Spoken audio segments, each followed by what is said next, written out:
Tikslas yra tas, kad, sakau, sukurt naują kažką, savo įrodyt, arba savo iškiltus tikslus įgyvendinti svarbiausia. Tai kūrybiniam procese kartais nežinai, kaip viskas pasikreips.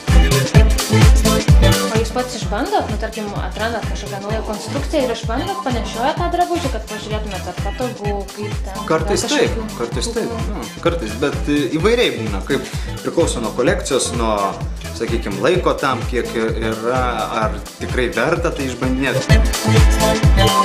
Pirmą kombinezoną tai aš pasigaminau ant savęs, kad man tiktų. O paskui jau, vėliau jau jį padarėm ir kolekcijai. Kolekcijų keletą jau pasidarėjai, bet modeliai skiriasi. Tai, sakykime, kažkoks pradinis taškas visą laiką yra teisingai nuo manęs. Džinsas yra universalus tom, kad gali, pavyzdžiui, pagaminti džinsus arba švarką ir jisai gali puikiausiai tikti moteriai. Čia visiškai yra natūrali medvilnė, palaidi orai, bet tas vėjas, tai vasarą tai jisai toks šiltas būna.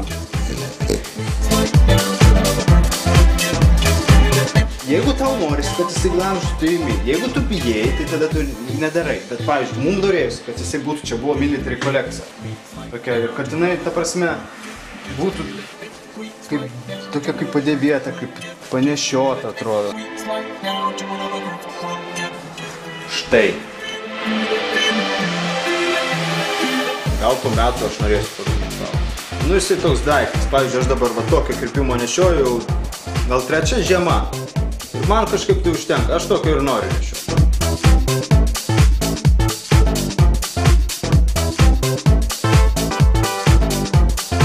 Čia dabar yra paprastai. Yra sukurti modeliai, atėjo žmogus, jam patiko, tiko, išsirinko, išėjo.